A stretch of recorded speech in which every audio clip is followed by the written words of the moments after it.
मनी सुख झाले हो सागरी, सुख झाले हो सागरी, सुख झाले हो सागरी, लोक वाहतालो जय, सुख झाले हो सागरी, सुख झाले हो सागरी, सुख झाले हो सागरी.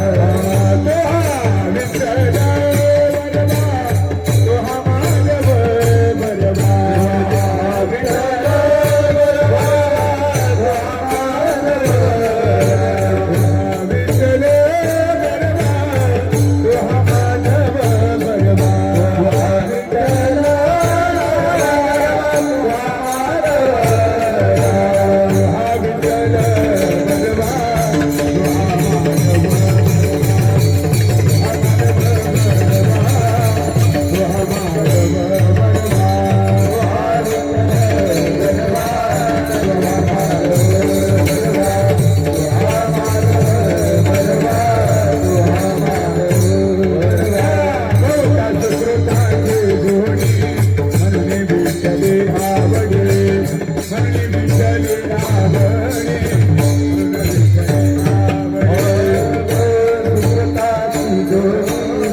चिंतामणी देवा गणपतीसी आणा, चिंतामणी देवा गणपती देवा, देवा गणपतीसी आणा, देवा गणपतीसी आणा. भोजनादी दरबारे भोजनादी माझी दरबारे भोजनादी माझी. चिंतामणी देवा गणपतीसी आणा, देवा गणपतीसी आणा. चिंतामणी देवा गणपतीसी डोंगरामणी देवा गणपतीसी भोजना तुझे पासे, भोजना तुझे पासे, दरबारे भोजना मनी कृपया माझी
देवा गणपतीशी आणा चिंतामणी देवा गणपतीशी आणा चिंतामणी देवा गणपतीशी आणा चिंतामणी देवा गणपतीशी आणा ठरवावे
टाळी वाजवा एकदा.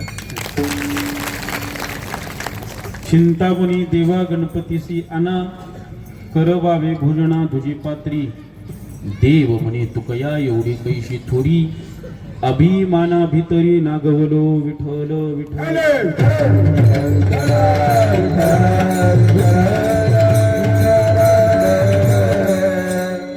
वक्रतुंड महाकाय सूर्यकोटी समप्रभ निर्विघ्नं कुरु मे देव सर्वकार्येषु सर्वदा. महायोगपीठे तटे भीमरथ्यां वरं पुंडरीकाय दातुं मुनीन्द्रै समागत्य तिष्ठन् तमानन्दकन्दं परब्रह्मलिङ्गं भजे पाण्डुरङ्गम्.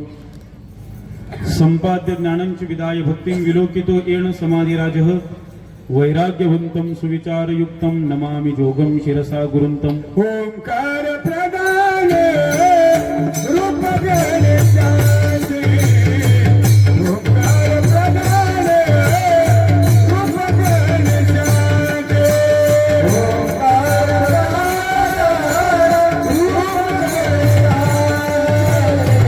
ओंकार प्रदान रूप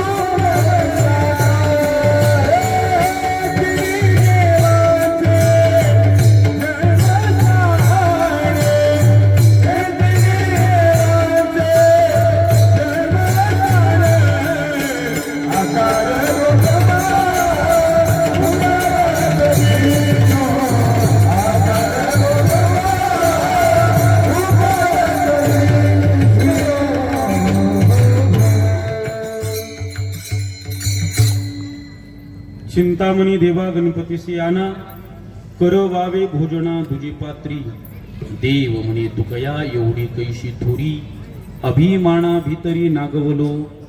प्रस्तुत प्राप्त प्रसंगी प्राप्तस्थळी कीर्तनरूपी सेवेकरिता निवडलेला अभंग इंद्रायणी भीमेच्या तीरावर उठलेलं भक्तीचं वादळ आणि त्या वादळातून निर्माण झालेल्या आध्यात्मिकतेच्या वटवृक्षाला लागलेलं गोंडस फळ. कणकाई पुत्र बोल्लोबानंद जगमान्य संत संत मान्य संत आणि देवमान्य संत जगद्गुरु श्री तुकाराम महाराजांचा गणपती बद्दलचं वर्णन करणारा अभंग विठ्ठल.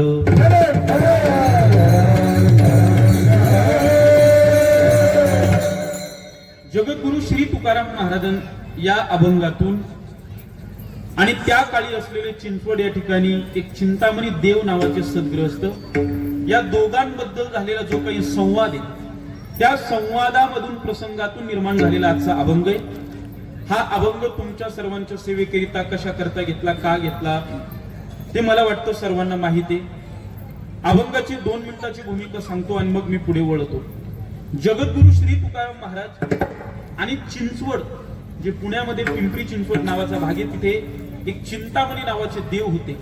त्या दोघांमध्ये आणि त्या ठिकाणी असलेले तुकोबा महाराज यांच्यामध्ये जो एक छोटासा संवाद झाला गणपतीला आणण्याकरिता त्याच्याबद्दलचा संपूर्ण प्रसंगाचं वर्णन तुकाराम महाराज या अभंगात करता विठ्ठल.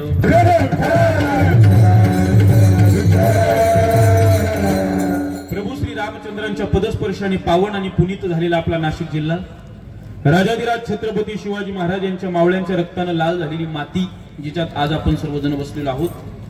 सर्वांच्या परिचित असलेलं गाव आणि मला वाटतं आता वडनेर बद्दल आता तरी कीर्तनकारांनी एवढं बोलू नये एवढं वडनेर सध्या इन्स्टाला गाजलेलं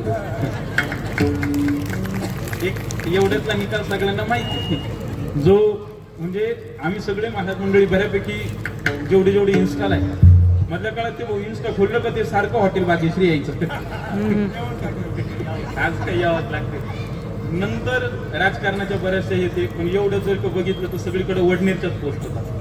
त्यामुळे परिसरातलं नावाजलेलं आणि परमार्थामध्ये गाजलेलं राजकारणामध्ये मुरलेलं गाव म्हणजे या वडनेरा दुमालामध्ये चालत असलेला एक दिवसीय माघी जयंती म्हणजे गणेश जयंतीचा निमित्ताचा आजचा हा कार्यक्रम. भगवान गणपती बाप्पा आपल्या सर्वांकरिता ज्या कालावधीमध्ये प्रकट झाले ज्या समयाला ते प्रकट झाले तो काळ आपण सगळेजण ज्या वेळेत ओळखतो त्याला म्हणतात माघी जयंती उत्सव म्हणजे गणेश जयंती उत्सव विठ्ठल.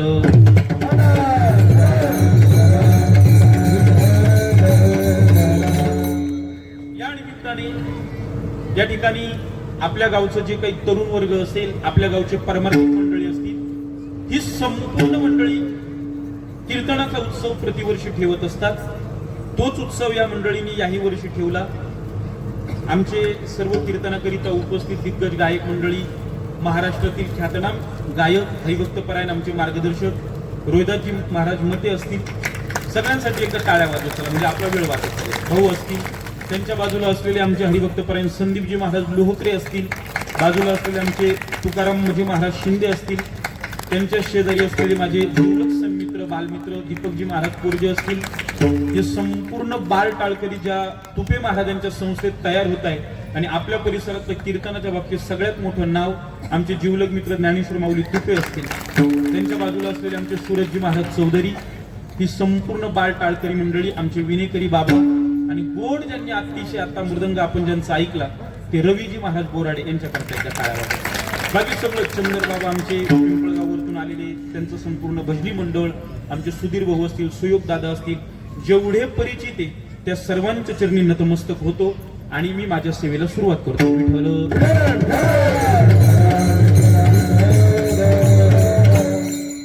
मला एक माझ्याकडे वेळ खूप कमी, मग खाली बसलेली म्हणतील महाराज आमचं घड्याळ घ्या पण वेळ वाढवा.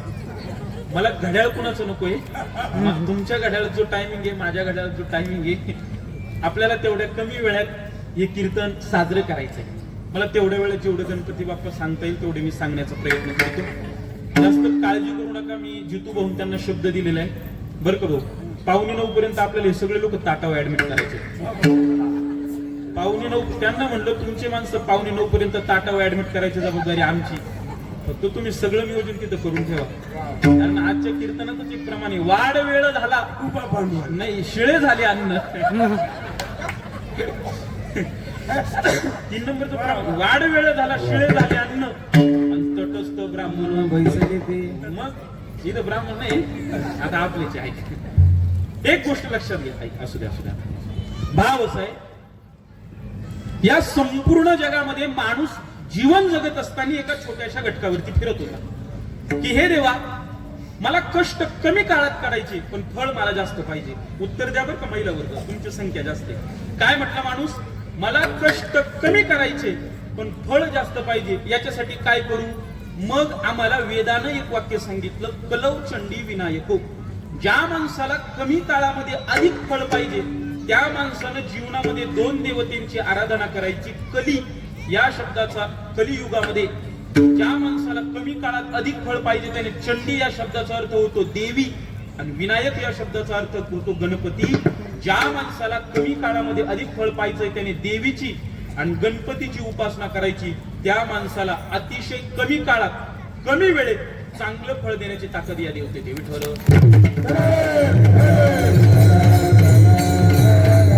म्हणून माणसं कलियुगामध्ये देवीचीही सेवा करतात आणि माणसं कलियुगामध्ये गणपती बाप्पाची सेवा करतात. आपण दोघांकडे बघतो आणि आज आपला कीर्तनाचा जो मुख्य विषय, ज्या विषयाचं आपल्याला सगळ्यांना चिंतन करायचंय ते आहे गणपती बाप्पाचं. वास्तविकता हिंदू धर्म संस्कृतीमध्ये गणरायाबद्दलचं जर का चिंतन बघितलं तर माझ्या अभ्यासात आलेले मुद्दे सांगतो. प्रत्येक पुराणानं भगवान गणरायाची वेगवेगळी कथा सांगितलेली आहे, परंतु सगळ्यात जास्त जी कथा आपण स्वीकारतो की गणपती परमात्म्याची निर्मिती कशी झाली, असं काय कारण झालं का देवाला इथं यावं लागलं, तर माझ्या समोर बसलेली माणसं पहिल्यांदा नीट ऐका. आतापर्यंत असलेले आपले जेवढे 18 पुराणे, त्या 18 पुराणात वेगवेगळ्या कथा आलेल्या आहेत. आता पुराण किती आहे बोला बोला, डाळीचं पुराण सोडून बोला, किती पुराण आहे आपल्याकडे? 18 पुराण आहे. कोणते कोणते? आता तो विषय काय आपल्याला घ्यायचा नाही, जरी तुकाराम महाराज तरी तुम्ही काळजी करू नका. आमच्यात तुम्ही जेवण केल्याशिवाय घरी जाऊ नका, एवढं लक्षात घ्या. 18 पुराण आहे आणि त्या 18 पुराणामध्ये गणपतीची वेगवेगळी कथा सांगितलेली. तुपे महाराज आणखीन जर का विचार केला तर धर्मशास्त्र आपल्याला इतकं बारकाव्यानं सांगतं, आपण आता ज्या गणपतीची सेवा करतो तो गणपती ह्या युगातला नाहीच. 4 युगातले गणपती वेगवेगळे. गणेश पुराण नावाचा एक ग्रंथ आहे, त्या गणेश पुराणामध्ये आलेल्या अशा 4 कथा आहे की प्रत्येक युगामध्ये गणपतीने वेगवेगळ्या स्वरूपाचा अवतार घेतला. युग किती आहे? युग 4 आहे. सगळ्यात पहिलं जर का बघितलं तर सत्ययुग, त्रेतायुग, द्वापारयुग आणि कलियुग. सत्ययुगातल्या गणपतीबद्दल आम्ही विचार केला तर सत्ययुगातला जो गणपती त्याचं नाव आहे महत्कट विनायक. गणपतीचं वर्णन कसं आहे? सत्ययुगातल्या गणपतीकडे जर का बघितलं तर सत्ययुगामधल्या गणपतीच्या शरीरावरती 10 हात आहे आणि गणपतीला बसायला उंदराचं वाहन नाहीये, गणपतीला बसायला सिंहाचं वाहन आहे. कुठला गणपती? सत्ययुगातला गणपती. एक कश्यप नावाचा राजा होता आणि दिती नावाची त्याची पत्नी होती. त्यांच्या पोटी तो जन्माला आला आणि त्या टायमाला नरंतक नावाचा एक राक्षस होता, त्याचा वध केला. हा होता कृतयुगातला सत्ययुगातला गणपती. नंतर आलं माऊली त्रेतायुग. त्रेतायुगामध्ये जो गणपती आला तो गणपती शिव आणि पार्वतीच्या पोटी जन्माला आला. परंतु कसा आला? 6 हातांची मूर्ती आणि बसण्यासाठी उंदीर नव्हता, बसण्यासाठी मावशी सिंह नव्हता. त्या गणपतीच्या काळात त्या देवाला बसण्याकरिता मोराचं आसन होतं, मोराचं. पण ज्या वेळेस आपल्याला अवतार संपवायचा आहे तर जवळ असलेला मोर स्वतःच्या भावाला दिला, म्हणजे कार्तिकेयला दिला. त्या दिवसापासून गणपतीला एक नाव पडलं मयुरेश्वर, ही त्याच्या पाठीमागची कथा.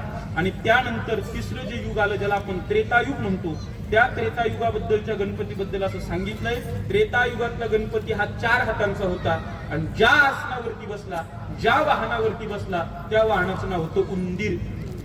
काय होतं? उंदीर. त्रेतायुगातला गणपती उंदरावरती बसला, 4 हाताचा बसला.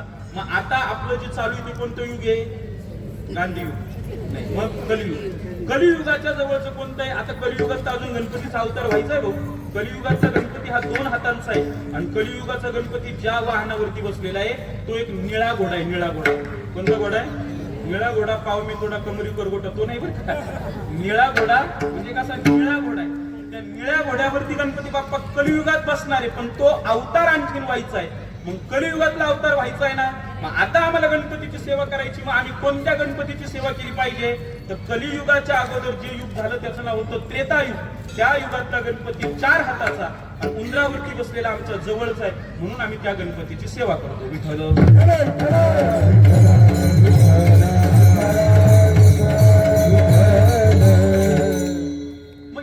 गणपतीची प्रत्येक युगातली वेगवेगळी मूर्ती आपण कृत, त्रेता, द्वापार, कली प्रत्येक युगात पाहिलं. पण गणपती परमात्म्याचा माघी उत्सव साजरा करतात, याच्या पाठीमागं काय? शास्त्रानं सांगितलं, गणपती परमात्म्याचा आम्ही एक उत्सव करत नाही, गणपती परमात्म्याचे 2 उत्सव करतो. एक भाद्रपद महिन्यामध्ये आपण जो उत्सव करतो त्याला म्हणतात सगळेजण गणेश चतुर्थी, बरोबर का नाही? आपण गणेश चतुर्थी म्हणत असतो. आणि माघ महिन्यामध्ये जी साजरी केली जाते त्याला म्हणतात गणेश जयंती. जयंती शब्दाचा अर्थ काय? तुमच्या माझ्या सोप्या भाषेत सांगतो, आज गणपतीचा वाढदिवस. आपल्या भाषेत पुढे बोलू, आज गणपतीचा हॅपी बर्थडे, याच्या पलीकडे नाही. आता ते गाणं आपण म्हणजे म्हणायला तर नकोय, पण गणपतीचा आपल्या दृष्टीने काय? आज गणपती बाप्पाचा हॅपी बर्थडे. मग मला समोर बसलेले किती जणांनी उत्तर देऊ शकता? किती जणांनी गणपती बाप्पाला शुभेच्छा दिल्या वाढदिवसाच्या? बोला बोला. तो भाग सोडून द्या का देव आपला स्क्रीनशॉट काढलं स्टेटसला टाका, त्याला तेवढा वेळ नाही. कारण ज्या दिवशी तो ऐका, कारण ज्या दिवशी तो स्क्रीनशॉट काढल त्या दिवशी आपला फोटो आपल्या घरावर असेल. आपण गणपती बाप्पाला आज शुभेच्छा दिल्या, गणेश जयंतीच्या शुभेच्छा दिल्या. परमात्म्याचा वाढदिवस आहे. गणपती परमात्म्याच्या निर्मितीचे कारण खूप आहे, पण त्याच्यामध्ये एक कारण असं सांगितलं जातं की पार्वती माता एक दिवस स्नानाला बसली. मावशी कशाला बसली? स्नानाला. कशाला बसली? आंघोळीला. आंघोळीला बसल्याच्या नंतर असं म्हणतात की तिने शिवगणाला तिथं ठेवलं. शिवपुराणात आलेली कथा आहे. त्या शिवगणाला सांगितलं, मी स्नान करत असताना इथून कुणालाही प्रवेश करू देऊ नको. तिकडनं आपले भोळे महादेव आले. आता भोळे महादेवाला बघितल्याच्या नंतर नंदीमध्ये एवढी ताकद नाही ना मालकाला अडवण्याची. तो म्हटलं, माता आंघोळ करते, तुम्ही मध्ये जाऊ नका. नंदी म्हटलं, तुला पटतं का? मला शिकवतो. बाजूला वगैरे. तो बाजूला झाला, मध्ये गेले. राग आला. नंदीला विचारलं, का रे बाबा तू का बरं नाही अडवलं? म्हणे, प्रभूने माझं ऐकलं नाही म्हणून मी अडवलं नाही. मग विचार केला, इथं एखाद्या शिवगणाला ठेवण्यात मजा नाही, आपला हक्काचा एखादा माणूस पाहिजे. काय म्हणतो आपण? आपल्या हक्काचा माणूस पाहिजे. आणि मग पार्वती मातेने काही माती घेतली आणि त्या मातीपासून एक देव बनवला. आता इथं बरेच लोक असे सांगतात की पार्वती मातेने मळाचा गणपती बनवला. ती पार्वती होती, नाशिकची गंगूबाई नव्हती. काही नव्हतं ठीक आहे, आपल्या गावची गंगूबाई एवढं मळ काढलं त्याचा गणपती बनवला. पार्वती मातेने मळाचा गणपती बनवला. हे काही जणांनी स्वीकारलं तरी शास्त्र म्हणतं हे सगळ्यांना मान्य नाही. पार्वती मातेने गणपती सुरुवातीला बनवला तो मातीचा बनवला. त्या मातीच्या गणपतीला बनवलं, त्याच्यात प्राण फुंकला. त्याला सांगितलं, माझ्या सेवेकरता दरवाजावरती उभा राहा, कुणाला आतमध्ये जाऊ देऊ नको. त्याने सांगितलं माते मी कुणालाही सोडत नाही. तिकडनं आले गोरे महादेव आणि मग महादेवाचं आणि त्यांचं दोघांचं युद्ध झालं. त्या युद्धात देवानं काय केलं, त्याचं शिर उडवलं आणि शिर उडवल्याच्या नंतर आपल्या सगळ्यांना माहिती आहे, मग त्या ठिकाणी एका गजराजाचं म्हणजे एका हत्तीचं शिर आणलं, ते शिर तिथं बसवलं आणि ते शिर बसवल्याच्या नंतर तिथून पुढे गणरायाची आराधना चालू झाली.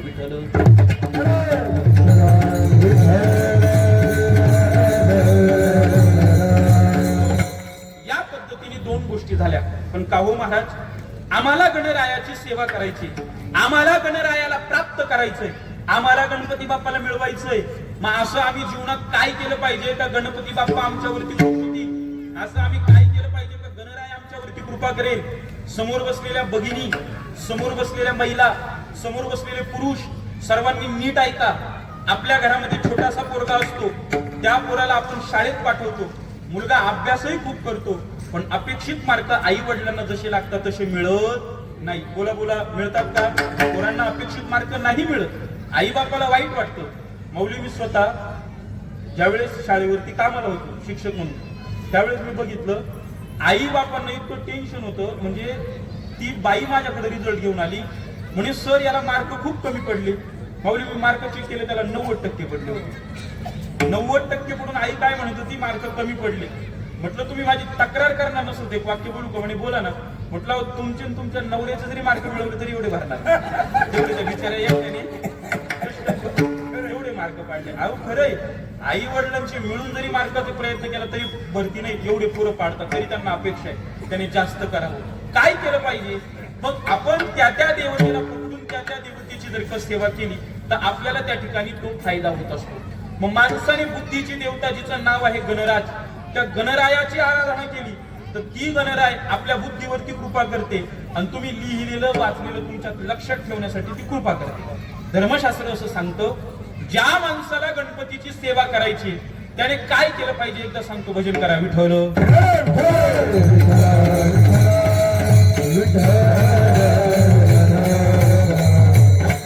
ज्या माणसाला गणपतीची सेवा करायची त्या माणसानं आपल्या जीवनामध्ये गणरायाला सगळ्यात प्रिय असणारी गोष्ट, तिचं नाव आहे दुर्वा. त्या दुर्वा तुम्ही गणपतीला बाप्पाला जर का समर्पित केल्या तर गणपती बाप्पा तुमच्यावरती कृपा करतो. महिला वर्ग मला एक सांगा, आपण गणपती बाप्पाची मूर्ती घरी आणून बसवतो. कधी बसवतो? बोला बोला, कधी बसवतो? ज्या वेळेस गणेश चतुर्थी असते त्यावेळेस आपण गणरायाची मूर्ती आणून तिथे बसवतो. बसवल्याच्या नंतर घरातली चाणक्ष महिला पहिल्या दिवशी गणपतीला 11 अथवा 21 दुर्वांच्या माळांची जुडी बनवते आणि जी पहिल्या दिवशी घालते तर ती डायरेक्ट शेवटला काढते. मधी बाईला ती माळे बदलायला वेळ नाही आणि पुढे त्याच्या ठेवलेला तो नैवेद्य बदलायला वेळ नाही. मग त्याला मुंग्या लागल्या का मुंगळे लागले का उंदरं लागले, त्यांना त्याच्याशी काही गरज नाही, शेवटला बदलतात. पण एक गोष्ट लक्षात ठेवा, गणपती बाप्पा आपल्या घरी आल्याच्या नंतर त्यांना सगळ्यात प्रिय जर का गोष्ट काय असेल तर त्या गोष्टीचं नाव आहे दुर्वा. माणसाने गणपती घरात बसवल्याच्या नंतर त्याला काय समर्पित करायच्या? त्याला दुर्वा समर्पित करायच्या. जे माणसं गणपतीला दुर्वा समर्पित करतात त्यांच्या घरातला दुरावा कमी करण्याची ताकद त्या गणरायात आहे. आपण त्या समर्पित केल्या पाहिजे. आम्ही नाही करत. काय कारण आहे? दुर्वा का समर्पित केल्या पाहिजे? छोटीशी कथा आहे, तेवढी कथा जरी कळाली तरी माझं केस सक्सेस आहे. कथा अशी सांगते, एक त्या काळामध्ये स्वर्गामध्ये अनलासूर नावाचा दैत्य खूप मोठा माजला. त्या अनलासुरानं माजल्याच्या नंतर त्याचं शरीर असं भलं मोठं होतं आणि शरीर त्याची आग बाहेर फेकायचं. त्या अनलासुराच्या शरीरातून आग बाहेर पडायची. सगळेजण वैतागले. तो कुठेही जायचा, एखाद्याचं नगर जाळायचा, एखाद्या माणसाला जाळायचा. सगळेजण एकत्र आले, गणरायाकडे गेले, हात जोडला. हे गणपती बाप्पा, आमची एकच इच्छा आहे, या अनलासुराने आम्हाला इतका त्रास दिलाय, ज्या माणसाला भेटतो हा त्या माणसाला त्रास देतो, एवढं संकट आमचं दूर करा, एवढीच आमची इच्छा आहे. कोण म्हटलं? सगळे लोक गणपतीला म्हटले अनलासुराला मारण्यासाठी.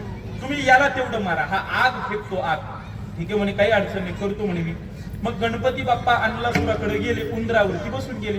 दोघांचं युद्ध झालं आणि युद्ध झाल्याच्या नंतर भगवान गणरायाने खूप मोठं रूप घेतलं.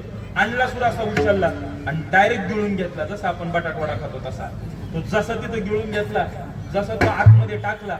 आता गणपतीनं स्वतःचं रूप छोटं केलं आणि छोटं केल्याच्या नंतर पोटात जो अनलासुर आग फेकायचा तो आग फेकायला लागला. आता गणपतीचं पोट जळायला लागलं आणि ज्या गणपतीने त्या राक्षसाला खाल्लं तोच गणपती धरतीवरती पडून गडाबडा असं लोळायला लागला. अरे वाचवा वाचवा, पोट दुखतंय, त्रास झाला, पोटामध्ये आग सुटली, एवढ्या मोठ्या राक्षसाला खाल्लं, काय करायचं कुणालाही कळेना. मग तेवढ्यात वडील पुढे आले. वडील कोण? भगवान महादेव पुढे आले आणि महादेवाने गणपतीला सांगितलं, गणपती अरे माझ्या डोक्यावरती चंद्र आहे आणि चंद्र शीतलता देतो ना, हाच चंद्र तुला शीतलता देईल. डोक्यावरचा चंद्र काढला आणि गणरायाकडे दिला. त्या दिवसापासून गणपतीला नाव पडलं भालचंद्र. भाल शब्दाचा अर्थ कपाळ आणि चंद्र म्हणजे आपला असतो तो चंद्र, तो कपाळावरती ठेवला म्हणून नाव पडलं भालचंद्र. पण मावशी पोटाचा दाह काही कमी झाला नाही. काय करायचं? परत आपल्या गळ्यातला सर्प काढला, तो सर्प पोटावरती बांधला तरी दाह कमी झाला नाही. मग ब्रह्मदेव तिथं बाजूला बसलेला होता नाश्ता करीत. ब्रह्मदेव पुढे आले. ब्रह्मदेव म्हटले, अरे तुम्ही कितीही उपाय केले ना याची आग शांत होणार नाही. आपल्याकडे एकच उपाय. म्हणे काय? माझ्याकडे 2 पोरी म्हणे, एकीचं नाव आहे रिद्धी आणि एकीचं नाव सिद्धी. या 2 जर का दिला तर बघा गणपतीची कशी आग शांत होते. म्हणे देऊन टाकू आमच्या दोन्ही पोरी. शेवटी त्याने त्या दोन्ही मुली घेतल्या आणि रिद्धी आणि सिद्धी गणपतीला समर्पित केल्या. ब्रह्मदेवाचा खूप मोठा तो घोळ होता की लग्न झाल्यावरती आपण म्हणतो ना, लग्न झालं पोरगा काय होतो? सुधरतो, शांत होतो. त्याला वाटलं पोरगा शांत होईल, त्याने दोन्ही पोरी दिल्या, पण गणपतीचा दाह शांत झाला नाही, उलट वाढला, त्रास व्हायला लागला. मग सगळ्यांनी ब्रह्मदेवाला सांगितलं, आता तू बाजूला होई तर तुझा खेळ नाही. 88,000 ऋषी एकत्र आले. किती ऋषी एकत्र आले? बोला बोला वडनेरकर. 88,000. बघितलं नाही का तू एवढे? नाही ना? आता बघशाल कुंभामध्ये येतील. बाबा सदानंद दे आनंद. आता कुंभात जो येत राहता ना, बाबा सदानंद दे आनंद. चिलिम चटपटी गांजा लटपटी. आता सगळं तोच. आता हे सगळे विठ्ठल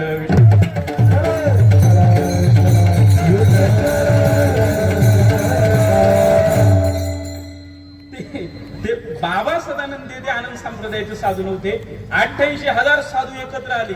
प्रत्येक साधूला 11 दुर्वांच्या अशा सर्व जुड्या घेतल्या आणि त्या गणपती बाप्पाच्या डोक्यावरती ठेवल्या. त्या क्षणाला गणपती बाप्पाचा दाह शांत झाला आणि गणपती बाप्पाचा दाह शांत झाल्याच्या नंतर बाप्पाने सांगितलं, आजपासून जेवढे जेवढे माणसं आणि माझे भक्त मला दुर्वा प्रेमानं समर्पित करतील, त्या भक्तानं मला किती दिलं हे बघत नाही, त्या भक्तानं किती मनापासून दिलं हे मी बघतो. म्हणून प्रत्येकानं लक्षात ठेवा, गणरायाकडे जात असताना तुमच्या हातात किती मोदक आहे महत्व नाही, तुमच्या हातात कोणता नैवेद्य आहे महत्व नाही, पण जेव्हा जेव्हा तुम्ही गणपती बाप्पाच्या दर्शनाला जाल त्या वेळेस तुमच्या हातामध्ये काय असल्या पाहिजे? घासाचा पाला. बरोबर ना? गवती घास नाही ना? काय पाहिजे? दुर्वा पाहिजे. दुर्वा. त्या दुर्वा भगवान गणरायाला अर्पण केल्या, गणरायाला समर्पित केल्या तर मग गणपती बाप्पा आपल्यावरती कृपा करतो. विठ्ठल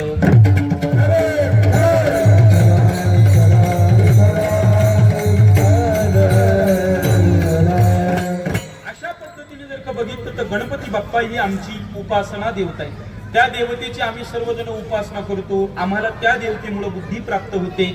ज्या ज्या माणसाला बुद्धीची गरज आहे, ज्यांच्या ज्यांच्या मुलांना बुद्धीची गरज आहे, असं सांगतात तर त्यांनी त्यांच्या घरामध्ये त्यांच्या मुलाला गणरायाच्या फोटो जवळ बसून प्रत्येक बुधवारच्या दिवशी त्या फोटो जवळ अथवा मूर्ती जवळ बसवल्याच्या नंतर एक गणपती समोर छोटीशी अगरबत्ती लावायची.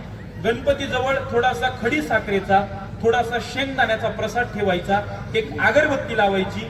बुधवारच्या दिवशी संध्याकाळी पोराला घेऊन बसायचं आणि त्या मुलाला गणपती अथर्व शीर्ष अथवा गणेश स्तोत्र म्हणायला लावायचं. हा उपाय तुम्ही प्रत्येक बुधवारी 21 वेळा जर का केला आणि त्या टायमाला पडलेली ती रक्षा त्या पोराला खायला जर का दिली तर कितीही मंद बुद्धीचं पोरग असू द्या, त्या पोराची बुद्धी तल्लक करण्याचं काम ती देवता करत असते. जर ती देवता कोणती असेल तर त्या देवतेचं नाव आहे गणपती भगवान. हा सगळ्यात मोठा उपाय. हा लक्षात ठेवा. जेवढ्या माणसांना वाटतंय ना फक्त उद्या याच्यासाठी फोन नका करू, एवढं ऐकून गोंधळ होतो नंतर. मग लगेच लोक म्हणतात महाराज आमचा हात पण बघता का, वाढत चालतं ना पुढे 51, 101. तो गोंधळ नाही करायचा. असं झालं होतं. एक जण माझ्याकडे आला, म्हणजे भाऊंचा आमचा तोच विषय झाला. मी प्रवचन केलं, मावशीने एक जण आला म्हणे महाराज म्हणे माझा हात बघा ना. म्हटलं का बरं? तुम्हाला कळतं म्हणे पुढचं?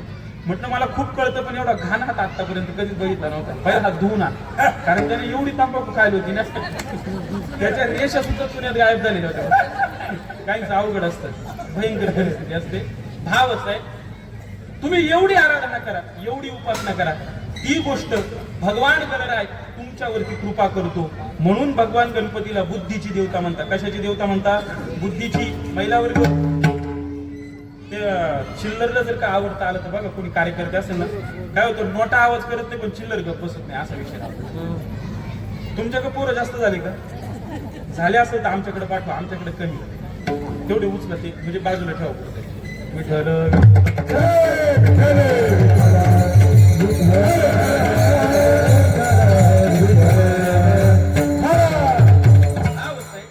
भगवान गणराय परमात्मा अवखळ मुलगा असेल आणि तुम्हाला त्या मुलाला जर का सांगायचं असेल, बाळा चांगला राहा, खोडी करू नको, मस्ती करू नको, भगवान गणरायाला तुम्ही विनंती करा. तो भगवान परमात्मा इतकी कृपा करतो, अवखळ करतो, शांत करतो. श्रीकृष्ण परमात्म्याने किती किती खोड्या केल्या, खूप खोड्या केल्या. आणि मग एका बाईनं सांगितलं, यशोदा अगं काय ह्या बाबाकडे नाही, त्या भक्ताकडे नाही, एक काम कर, भगवान गणपतीचं व्रत कर. एकदा का भगवान गणपतीचं व्रत केलं का बघ तुझा कृष्ण कसा शांत होतो. आणि मग ते व्रत कोणी केलं असेल, यशोदा मातेने तेव्हा पहिलं व्रत केलं. महिनाभर एक मास देवे कोणी नाही केली, एक मास देवे कोणी नाही केली, माझी ती तो आली, हे सगळे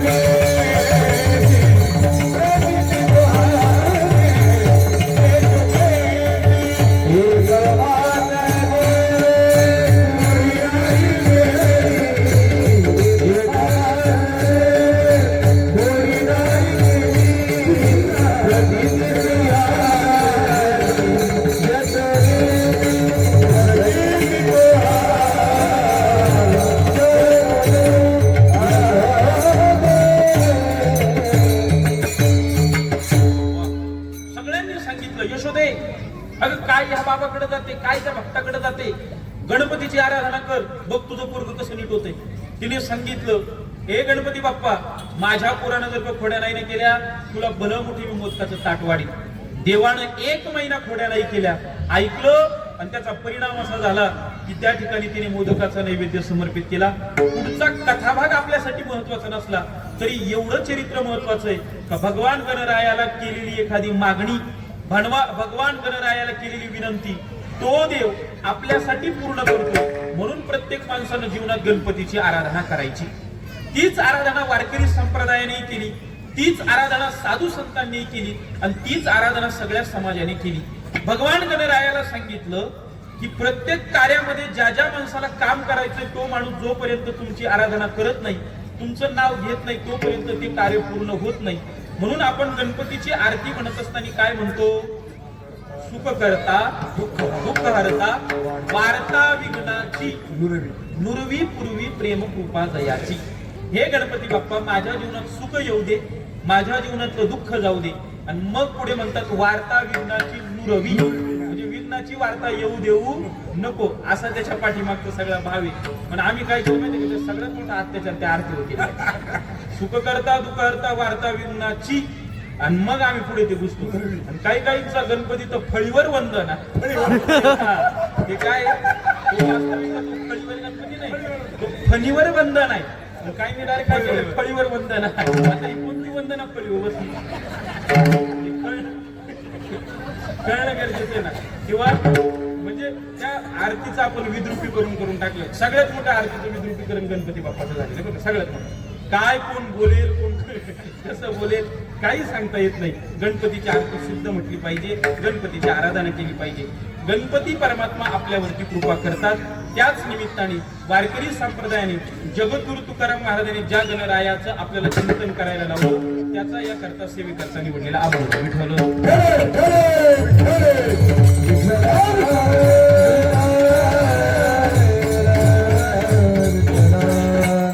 वास्तविकता जर का विचार केला, मी आता अभंगाच्या मूळ मतितार्थाकडे येतोय. जगद्गुरु श्री तुकाराम महाराजांनी गाथा लिहिला, पण या गाथामध्ये अभंग लिहित असताना त्या प्रत्येक अभंगाचं महाराजांनी काही ठिकाणी वेगवेगळं वर्गीकरण केलं. महाराजांना असं वाटलं अभंगाची निर्मिती करत असताना ते अभंग माणसाच्या कल्याणार्थ सगळेच अभंग आपण एका ठिकाणी. तुमचं लक्ष आहे का माझ्याकडे? मी बोलू का? मी काय बोलतो कळतंय? काय सांगतो तू? तमाशा तर मला बोलवणार नाही तुम्ही, कीर्तनाला बोलवशाल. काय कीर्तनात काय चालू होतं? हा बरेच हा विचार करत असेल का याचा संपर्क व्हावा जेवायला तरी बसतो. पण हे कीर्तन म्हणजे काय? मी काय सांगतो भाऊ, घट झालं पाणी टाका, पातळ झालं पीठ टाका. आपल्याला कुठपर्यंत थांबायचं आणि काय करायचं माहिती नाही. आपल्याला कधी संपवायचं काळजी करू नका. तुम्हाला जास्त ताण पडेल असं कीर्तन करणार. फक्त माझ्याकडे फ्रेश मूडने बसा. कारण बऱ्याच लोकांना कीर्तनात हा डाऊट आहे. काही काही लोक हा पण विचार करतात की तेव्हा मला कोरोनात का बरं वाचवलं रे. काही काहींच्या डोक्यात हा पण डाऊट आहे म्हणून ते विचारामध्ये असतात. तेव्हा उचलला असतं तर बरं झालं असतं. काळजी करू नका. तुम्ही फक्त थोडंसं लक्ष देत नाही का. माझा भाव तुम्हाला हा सांगायचा आहे. तुकाराम महाराजांनी ज्या वेळेस अभंग लिहिले ते अभंग लिहित असताना महाराजांनी एकाच मुद्द्यावरती नाही लिहिले, प्रत्येक प्रसंगाचे अभंग वेगळे लिहिले. काही ठिकाणी देवाला उपदेश करावा वाटला म्हणून त्यांनी देवाला उपदेश केला. काही ठिकाणी त्यांना संतांना काही सांगावं वाटलं म्हणून त्यांनी संतांना उपदेश केला. काही ठिकाणी तुकाराम महाराजांना असं वाटलं माझं चरित्र जगाला कळावं म्हणून त्यांनी काही अभंगात स्वतःचा उल्लेख केला. तुकाराम महाराज म्हणतात अरे मी तुम्हाला दिसायला साधा वाटतो. अनुरेनु या तुकारा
सर्वांनी. जगद्गुरु श्री तुकाराम महाराज आपल्या अभंगातून भावाचं प्राकटीकरण करत असताना असं सांगतात की माणसानं एक गोष्ट लक्षात ठेवा. प्रसंगानुसार अभंग तयार झाले. घटना याची मूळ अशी झाली, पंढरपूर नावाचं जे आपलं ठिकाण आहे त्या पंढरपूरमध्ये चंद्रभागा नावाची जी नदी आहे तिच्या किनाऱ्यावरती असलेला भला मोठा वाळवंट आहे. त्या वाळवंटामध्ये एक दिवस सगळे संत बसले आणि सगळ्या संतांनी हा विचार केला की आतापर्यंत देवाच्या नावाचं कवित्व कोणी कोणी केलं. मग त्याच्यात एकानं सांगितलं वाल्या कोळी नावाचा एक व्यक्ती होता. त्याने रामाच्या नावाने 100 कोटी श्लोकांमध्ये एक रामायण नावाचा ग्रंथ लिहिला. ही बातमी जशी नामदेव महाराजांच्या कानावरती पडली, नामदेव महाराज त्याच जागेवरती उठले, पांडुरंगाकडे जाऊन सांगितलं पांडुरंगा अरे वाल्या कोळी नावाचा जो एक भक्त आहे तुझा, जो पुढे जाऊन वाल्मिक ऋषी झाला म्हणे, त्या वाल्या कोळ्याने तुझं शतकोटी रामायण लिहिलं. तसं मी आजपासून प्रतिज्ञा करतो की तुझ्या नावाचे 100 म्हणजे शतकोटी अभंग मी लिहिणार. कोण बोललं? बोला बोला.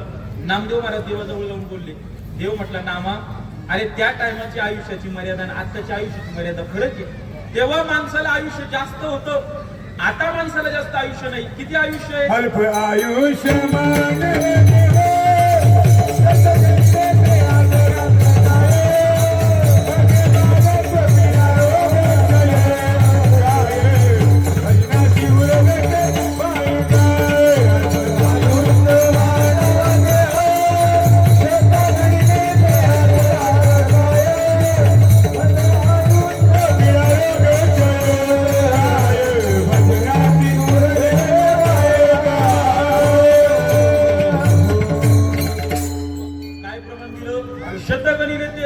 अल्प आयुष्य मानव देव आणि शतगणिले ते अर्ध रात्र खाय. अरे बाबा आयुष्य जास्त होतं तेव्हा, आता आयुष्य आहे का? आता आयुष्यच राहिलं नाही. किती आयुष्य? माझ्या समोर बसलेले किती जण छातीवरती हात ठेवून सांगतील की 100 वर्ष जगणारे. बोला बोला किती जण? कोणाला माहित नाही. 85च्या आताच टेन्शन मध्ये पुढच्या वर्षी बॅनर लागत काय वाढदिवसाचा 86 वर्ष असं 86 वर्षाचा असतो एक मोठा सोहळा असतो. काही ना त्याचं टेन्शन सांगता येत नाही. माणसं गॅरंटी देतील का हो? नाही देणार. उलट शास्त्र म्हणतं कीर्तन झाल्याच्या नंतर आम्ही घरी जातो का नाही याची गॅरंटी नाही. क्षणभंगूर मला सांगा, कीर्तन झाल्यावर किती लोकांना गॅरंटी आपण घरी जाऊ? कोणाला नाही. तरी भाऊ विशेष वाटतं लोक 3-3 महिन्याची रिचार्ज मारून ठेवतात. तुम्ही एकच महिन्याची ते तुमचं काल सांग तरी का बरं गॅरंटी नाही माणसाला पुढं, तरी माणूस 3 महिन्याचा रिचार्ज मारून ठेवतो. का बरं? काय सांगताय? वाचतो तो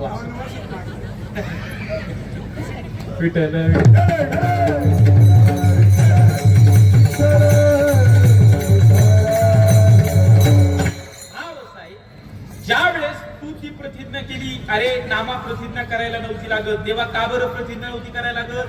अरे तेव्हा आयुष्याची मर्यादा आणि आताच्या आयुष्याच्या मर्यादा फरक आहे. आयुष्य माणसाला असं सहज भेटत नाही, असं माणसाला उगत भेटत नाही. 100 वर्षात किती अभंग करशील, बरं 100 पर्यंत टिकेल का याचीही गॅरंटी नाही. प्रत्येक युगात देवानं आयुष्याची मर्यादा एका शून्यानं कमी करीत आला. सगळ्यात पहिलं सत्ययुगामध्ये माणसाला आयुष्य होतं 1,00,000 वर्ष. किती वर्ष? 1,00,000. देवानं तेव्हा 1,00,000 वर्ष माणसं जगायचे. नंतर आलं द्वापार युग. देवानं विचार केला काय करायचं. त्रेतायुग होतं. त्रेतायुगात विचार केला 1 शून्य कमी केला पाहिजे. लाखावरचा 1 शून्य कमी झाला. त्रेतायुगात आयुष्य किती? 10,000 वर्ष होतं. नंतर देवानं पाहिलं पुढे आलं द्वापार युग. द्वापार युगामध्ये आणखीन 1 शून्य कमी केला. किती झालं माणसाचं आयुष्य? बोला 1,000. आणि कलियुगामध्ये देवाने आणखीन 1 शून्य केला. किती झालं आता आयुष्य?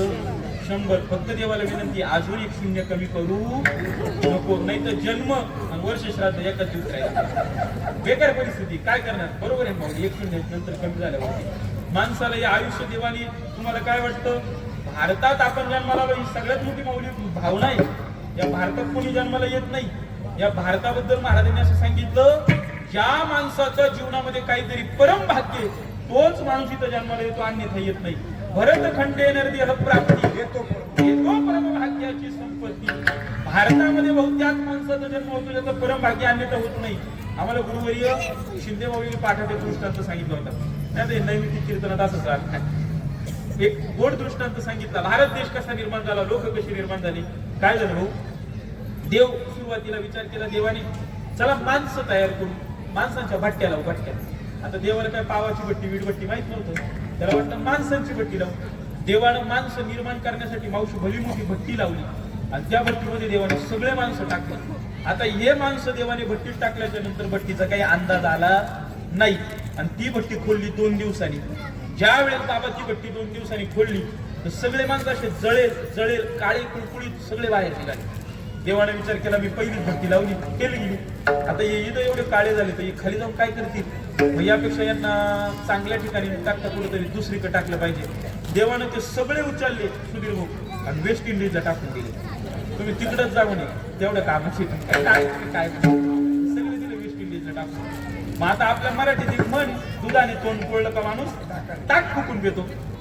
दुधाने, बरोबर ना? तोंड पोळलं ताक फुकून पितो. देवाने दुसरी भट्टी लावली पण या वेळेस जास्त वेळ माणसं ठेवले नाही. अर्ध्या दिवसात बाहेर काढले. ते सगळे असे गोरे बाहेर निघाले. देवाने विचार केला हे कच्चे आहे ना, हे माणूस की शिकू शकत नाही. त्यांना उचलायचं इंग्लंडला टाकून दिलं. तिकडेच जाऊ नये, तिकडेच काय करायचं. गोरे दिले तिकडे पाठवून. मग आता 2 भट्टींच्या अनुभवाने देवही शहाणा झाला होता. देवानं तिसरी भट्टी लावली पण या भट्टीतले माणसं जास्त काळे नव्हते, जास्त गोरे नव्हते. मग आपला मधला कलर काढला आपण तो सावळा गहूवर. अशा पद्धतीचे थोडेसे लोक दिसले परिपक्व दशेला आलेले, पिकलेले लोक, माणुसकीत पिकलेले, चिंतनात पिकलेले, तत्वज्ञानात पिकलेले, नामात पिकलेले. आणि मग देवाने विचार केला यांना घेऊन काहीतरी बनवलं पाहिजे. त्याची जी निर्मिती केली तो भारत देश. असं सहज गुरुंनी सांगितलं निर्मिती झाली नाही आपण. कारण का? माणसाला माणसासारखं जगण्याची ताकद देणारा मानवता नावाचा धर्म हा फक्त तुम्हाला भारतात बघायला भेटेल. दुसरीकडे ताकद भारतामध्ये ही सगळ्यात मोठी ताकद आहे. इथला कण जरी उचलून आपण कानाला लावला तर तो कण विठ्ठल विठ्ठल बोलतो. ही फक्त याच भूमीत ताकद आहे, दुसऱ्या भूमीत ताकद नाही. हा पवित्र देश. आणि म्हणून तर एका ठिकाणी सांगितलं ही पवित्र भूमी याचं भान ठेवा. लोकांना भान नाही राहिले. आता लोक कीर्तन झालं इथंच बाजूला जाऊन थुकतात. काही जण जिथं खातात तिथंच ते खरकटे टाकतात. अजिबात करू नका, कारण ही भूमी खूप पवित्र आहे. आणि त्या पवित्र भूमीत जर का आमचा जन्म झाला असेल ना तर आम्ही त्याही पेक्षा पवित्र आहे. विठ्ठल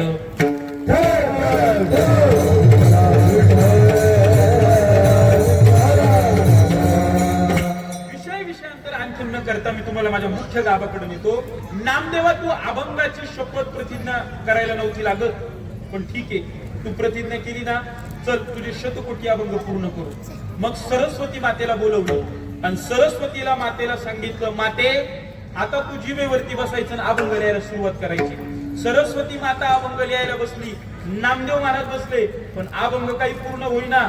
मग काय केलं, घरामध्ये त्यांच्या 14 लोकांचं कुटुंब होतं, सगळे जण बोलवले आणि त्यांच्याकडनं अभंग लिहून घ्यायला सुरुवात केली. हे सगळे जण कामाला लागले, अभंग लिहायला लागले, पण अभंग पूर्ण झाले का? अभंग पूर्ण नाही झाले. आणि नेमका संत नामदेव महाराजांचा अवतार काळ संपला. मग शेवटी नामदेव महाराज म्हटले, या जन्मात अभंग नाही झाले, पण पुढचा जो जन्म घेईल त्याच्यात मात्र मी अभंग पूर्ण करील. आणि मग नामदेव महाराजांनी पुढचा अवतार घेतला तुकाराम महाराजांचा. जगद्गुरु तुका अवतार नामयाचा.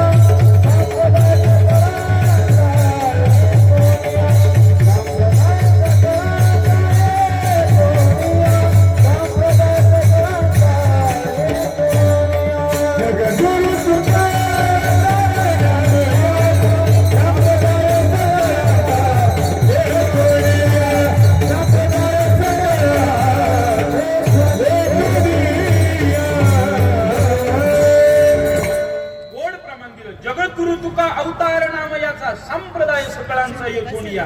पुढचा अवतार नामदेव महाराजांचा जो होता तो जगद्गुरु तुकाराम महाराजांचा. त्या अभंगामध्ये, त्या अवतारामध्ये तुकाराम महाराज अभंग लिहायला लागले. पण आता मी परत मुद्द्याकडे येतो. तुकाराम महाराज अभंग लिहित असताना देवावरती करायला लागले, उपदेशपर करायला लागले, करुणापर करायला लागले, स्थितीपर करायला लागले, पंढरीचं महात्म्य सांगितलं, तुकाराम महाराजांनी संतांचं महात्म्य सांगितलं, तुकाराम महाराजांनी देवाच्या नावाचं महात्म्य सांगितलं. असे अभंग लिहायला सुरुवात केली. परंतु काही अभंग तुकाराम महाराजांना प्रसंगानुसार लिहावे लागले. काही प्रसंग घडले म्हणून लिहिले, ते मनामध्ये नव्हतं, पण तो प्रसंग तसा घडला म्हणून महाराजांना लिहावं लागलं.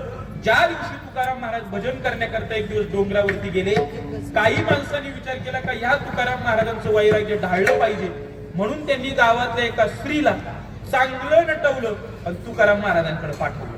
आता हा प्रसंग तयार झाला आणि तुकाराम महाराज त्या आलेल्या स्त्रीला म्हणता, जाई हो तू माते न करी सायास. आम्ही विष्णुदास तैसे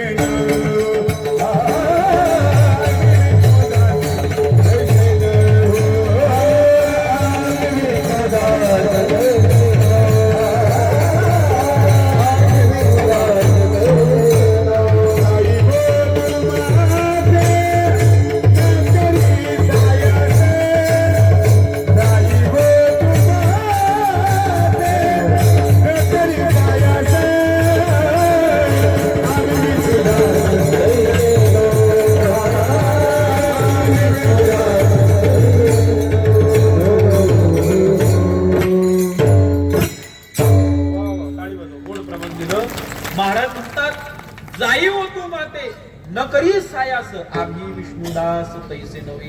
तुकाराम महाराज होते म्हणून हे प्रमाण बोलले. काय प्रमाण? तुम्ही जा, तुम्ही येऊ नका, फक्त येई हो तू माते ते नंतर झालं. तो भाव होता, तुम्ही जा. प्रसंगानुसार काही गोष्टी घडल्या. ऐका, छत्रपती शिवाजी महाराजांनी तुकाराम महाराजांना नजराना पाठवला. तुकाराम महाराजांनी तो परत केला. प्रसंगानुसार अभंग घडला. असे प्रसंगानुसार अभंग घडत गेले. तुकाराम महाराजांचे एक टाळकरी होते, त्यांचं नाव होतं शिवबा कासार. त्या शिवबा कासारांच्या इथं तुकाराम महाराजांचा एक दिवस मुक्काम होता. बरं का, मुक्काम होता. मुक्कामाला असताना त्या बायकोनी विचार केला, ह्या माणसासोबत राहून माझा नवरा बिघडला, टाळ वाजवतो, भजन करतो, चिंतन करत नाही, काही करत नाही, म्हणजे फिरत असतो, घराकडे लक्ष देत नाही. आता आपण तुकाराम महाराजांबद्दल काहीतरी केलं पाहिजे. म्हणून सकाळी महाराज ज्या दिवशी आंघोळीला उठले, त्या दिवशी तिने अतिशय इतकं कडक पाणी तापवलं तर ते पाणी जर का अंगावरती पडलं तर अंगाला पाणी लागल्याबरोबर फोड निर्माण होती, फोड तयार होतील, एवढं कडक पाणी तिने तयार केलं. आणि ते पाणी जगद्गुरु तुकाराम महाराज आंघोळीला बसल्याच्या नंतर त्यांना दिलं. तुकाराम महाराजांच्या अंगावरती जसं पाणी पडलं तसं तुकाराम महाराजांनी देवाकडं आर्त हात केले की देवा, जळे माझी काय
अरे अंगावरती पाणी पडलंय, आता वाचव, मला सांगा.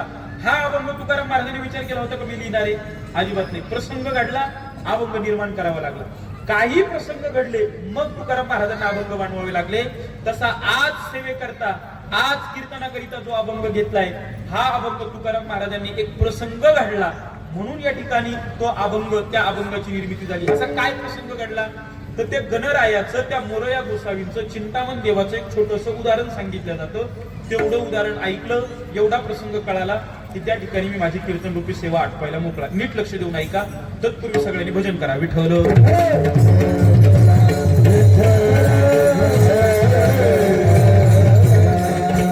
आता सध्या आपण सगळेजण ज्या भागाला पुणे म्हणून ओळखतो, त्या पुण्यामध्ये एक छोटासा भाग आहे, त्याचं नाव आहे पिंपरी चिंचवड.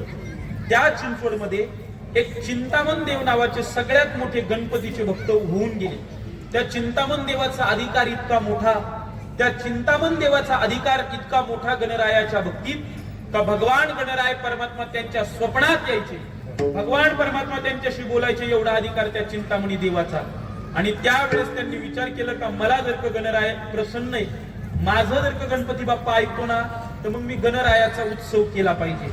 आतापर्यंत इतिहासाने 3 लोकांचे नावं घेतले का, ज्या 3 लोकांनी गणपतीचा सुरुवातीला उत्सव केला.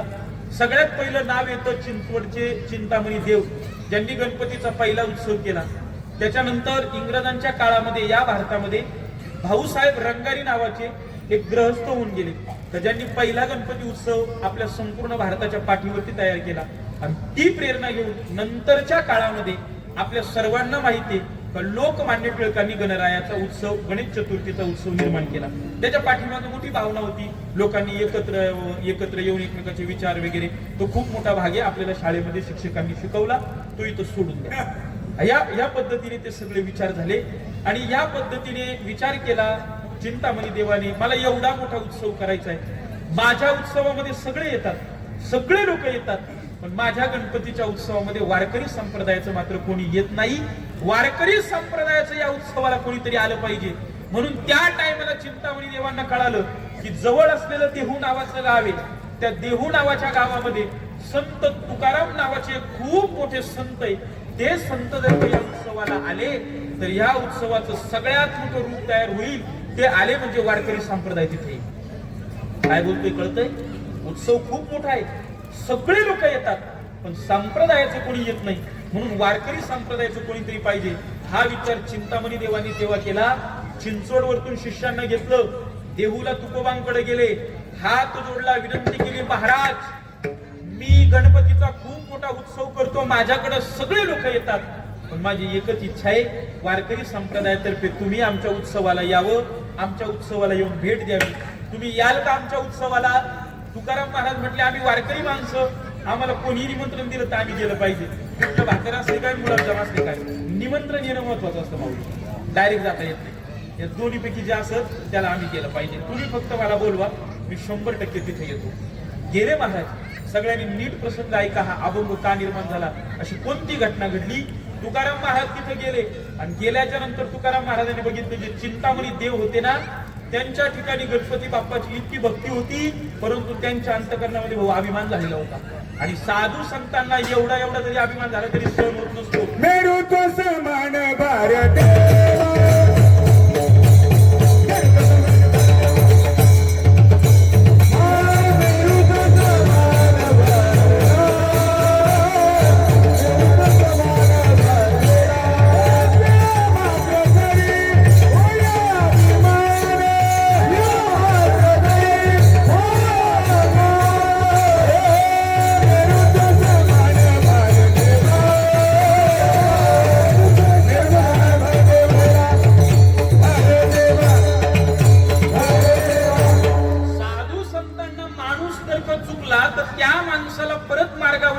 त्यांचं कर्तव्य समजतात. मला वाटतं इकडे थोडस लक्ष द्या महिला. साधू संतांनी जर विचार केला एखादा माणूस चुकतोय तर त्याला परमार्थावरती आणणं त्यांचं कर्तव्य. तुम्हाला प्रसंग सांगतो, तुकाराम महाराज डोंगरावरती भजन करत होते, देऊच्या एका माणसाची म्हैस चुकली. काय चुकली? बोला तुम्ही तरी म्हणजे बोला सगळं. काय म्हैस चुकली माऊली. म्हैस चुकल्याच्या नंतर तो ती म्हैस आणायला कुठे गेला? डोंगरावरती गेला. आणि मग तुकाराम महाराजांनी सांगितलं, अरे तुझी म्हैस चुकली ना, काय त्या म्हशीच्या नादी लागतो, भजन कर म्हैस भेटून जाईल. तुकाराम महाराज काय म्हटले, सुधीर भाऊ, अरे म्हैस काय बघतो, घरी जाऊन भजन कर म्हैस येईल. तुकाराम महाराज सहज शब्द बोलले हो, आणि त्याच्या ठिकाणी वृत्ती तयार झाली. त्याने म्हशीचा विचार भाऊ सोडून दिला आणि भजन करायला सुरुवात केली. आम्ही भजन करत असताना एखादा म्हैस पाहायला आल्यावरती विनेकऱ्या सहित लोक म्हैस पाहायला निघाले. आपल्याला त्यांच्या बाजी हा बरं की तुकाराम महाराजांकडे एक माणूस म्हैस घेऊन आला तर त्यांनी त्याला भजनाला लावलं आणि आपण भजन सोडून जातो. ते तुकाराम महाराज ज्या वेळेस तिथं गेले, तिथं गेल्याच्या नंतर एक 5 मिनिटात आपण कीर्तन रूपी सेवा आटोपते. एक शेवटचा प्रसंग फक्त लक्ष देऊन ऐका. या अभंगात गणपती बाप्पाचं काय चरित्र आहे. ज्या वेळेस जगद्गुरु श्री तुकाराम महाराजांचा तो प्रसंग सांगतात गेले, त्यांनी मोरया गोसावीला बघितलं. मोरया गोसावीने चिंतामणी देवाने सांगितलं, अरे तुकाराम महाराज आले, त्यांनाही पात्र वाढा जेवायला. आरती झाली. आरती झाल्याच्या नंतर महाराजांकरता पात्र लावलं. पण पात्र लावत असताना 2 पात्र लावले, एक चिंतामणी देवाला आणि एक तुकाराम महाराजांना. तुकाराम महाराजांनी वाळक्याला सांगितलं 2 पात्र लावू नको, अजून एक ताट तयार कर. त्याला असं वाटलं तुकाराम महाराजांसोबत जे माणसं आले त्यांच्यासाठी 3रं ताट असावं, म्हणून 3 ताटं तयार केले. आणि तिथं येऊन चिंतामणी देव एका बाजूला, तुकाराम महाराज 2 जण जेवायला बसले. आणि त्यांनी सहज प्रश्न केला, का हो हे 3रं ताट कोणासाठी. आणि मग तेव्हा तुकाराम महाराज म्हटले, अहो चिंतामणी देवा, हे 3रं ताट गणपतीसाठी आहे. आता तुम्ही गणपतीची आराधना करा, गणपतीला बोलवा, तो जेवायला येईल. अभंगाचं पहिलं चरण. चिंतामणी देवा गणपती से आना,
हे 3रं ताट गणपतीसाठी. आता तुम्ही गणपतीला बोलवा आणि या ताटावरती जेवायला बसवा.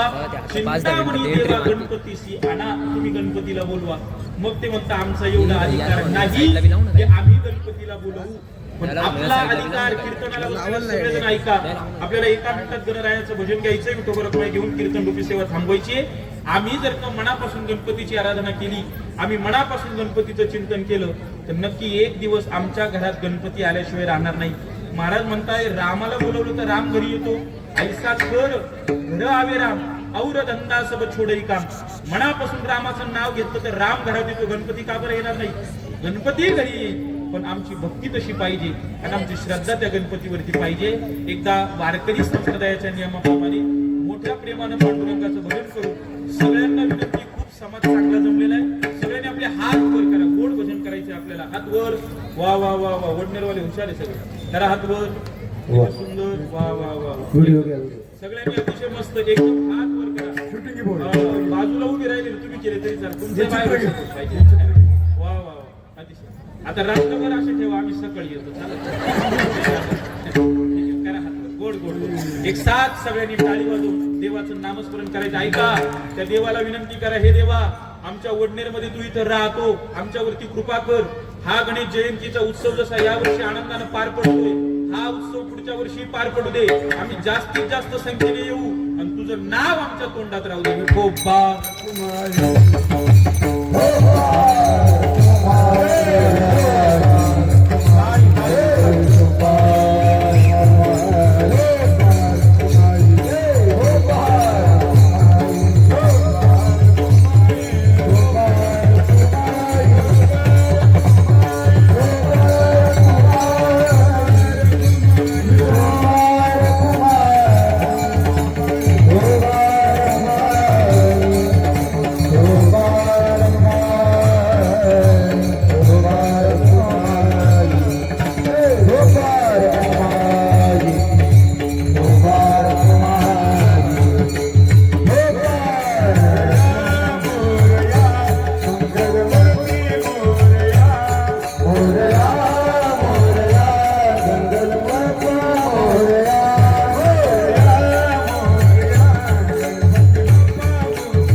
पद्धतीने यावर्षी संपन्न झालेला आपल्या वडनेर दुमाला या गावामध्ये असलेला गोड असा माघी जयंतीचा गणेशोत्सव. हा उत्सव दरवर्षी जितक्या भव्यतेने दिव्यतेने आणि आनंदाने साजरा होतो, हाच उत्सव याही वर्षी तितक्या भव्यतेने दिव्यतेने आपण साजरा केला. आज माझ्या बाजूला उभे असलेले कीर्तनाकरिता ही सगळी गंधर्व मंडळी, वादक मंडळी, ही सगळी मंडळी आपल्या सगळ्यांसाठी जेवढा आनंदाचा हा गणेश जयंतीचा दिवस आहे, तेवढा आपल्यासाठी आणखीन एक आनंदाचा दिवस आहे. आपल्या संपूर्ण गावाचं एक रत्न, ज्या व्यक्तीचं नाशिक जिल्ह्यात खूप मोठं नाव आहे, तरुणांमध्ये क्रेज आहे, वारकरी संप्रदायातल्या लोकांमध्ये पण एक चांगलं नाव आहे ज्यांचं. अलीकडे मी मागे इथे कार्यक्रम असताना बोललो होतो, खूप लोकांच्या नावाचे चौक आहे, पण ज्या वारकऱ्यानं जगाला तत्वज्ञान शिकवलं त्या वारकऱ्याच्या नावाचा कुठेही चौक नव्हता. तो चौक करण्याचं पहिलं काम आदरणीय केशव तात्या पोरजेंनी केलेलं आणि ते सगळ्या जणांनी मान्यच केलं. केशव तात्यांचे प्रयोग हे कायम काहीतरी असे विशिष्ट असतात, नाविन्यपूर्ण असतात आणि तीच आनंदाची गोष्ट आपल्या सर्वांना बघायला मिळाली. आपण सर्वजणांनी बघितलं तात्यांची परत नगरसेवक या पदावरती आता आपण सगळ्यांनी त्यांना निवडून दिलं. त्या ठिकाणी नियुक्ती झाली, गावकऱ्यांनी त्यांचा छोटासा सन्मान करण्याचं नियोजन केलं. या संपूर्ण कार्यक्रमाचं नियोजन आयोजन आदरणीय केशव तात्या पोरजे करतात. त्यांच्या सोबत उपस्थित संपूर्ण त्यांची जी काही टीम असेल, त्याच्या बाकी मंडळींना आपण नगरसेवक म्हणून या ठिकाणी नियुक्ती दिली. तात्यांच्या नियोजनाखाली या ठिकाणी संत जनार्दन स्वामी मित्र मंडळ, छावा फ्रेंड सर्कल या मित्रमंडळातर्फे हा कार्यक्रम प्रतिवर्षी भव्यतेने दिव्यतेने आनंदाने साजरा होतो. आज मला या कार्यक्रमाकरिता ज्यांनी बोलवलं ते कार्यक्रमाचे नियोजक आमचे भाऊ जितेंद्र भाऊ यांच्या मार्फत इथे येण्याचा योग आला. त्यांनी वेळोवेळी संपर्क करून महाराज या वेळेत या असं करायचंय, पुढचं नियोजन आहे. या सगळ्या मंडळींनी त्यांनी बोलवलं. त्यांच्यासोबत असणारे आमचे दत्तू भाऊ पाळदे असतील, या सगळ्या मंडळींची मी एकदा आभार व्यक्त करतो. तात्यांना आणि त्यांच्या संपूर्ण टीमला आमच्या वारकरी संप्रदायातर्फे खूप खूप शुभेच्छा देतो आणि या ठिकाणी मी माझी सेवा थांबवतो. ज्ञानेश्वर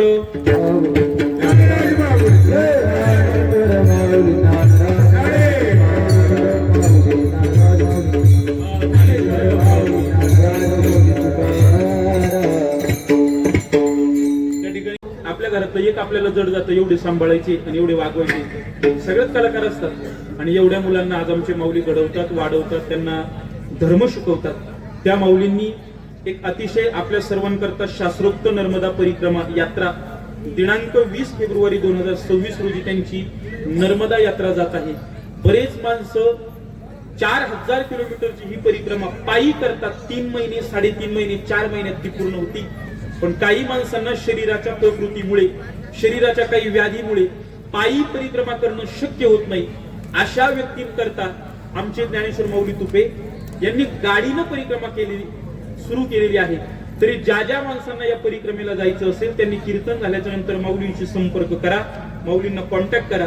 ते तुम्हाला नक्कीच त्या परिक्रमेसाठी घेऊन जातील. दिनांक 20 फेब्रुवारीला सर्वांना जायचंय एवढी विनंती करतो. आणि या ठिकाणी एकदा वारकरी संप्रदायाच्या नियमाप्रमाणे गोड निवृत्तीराया भजन करायचंय. सगळ्यांनी हात करा. तोपर्यंत आपले मान्यवर पण येत आहे आणि या ठिकाणी मान्यवरांचा सन्मान होईल, आरती होईल, त्यानंतर कीर्तनाची सांगता होईल. सगळ्यांनी गोड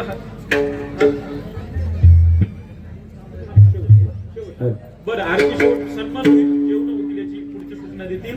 सगळ्यांनी तोपर्यंत हात वर करून वारकरी संप्रदायाच्या आपल्या संत निवृत्तीनाथ दादांचं गोड भजन गायचंय. सगळ्यांनी टाळी वाजवा आणि भजन करा. तुकाराम महाराज गातात निवृत्ती राया, निवृत्ती राया,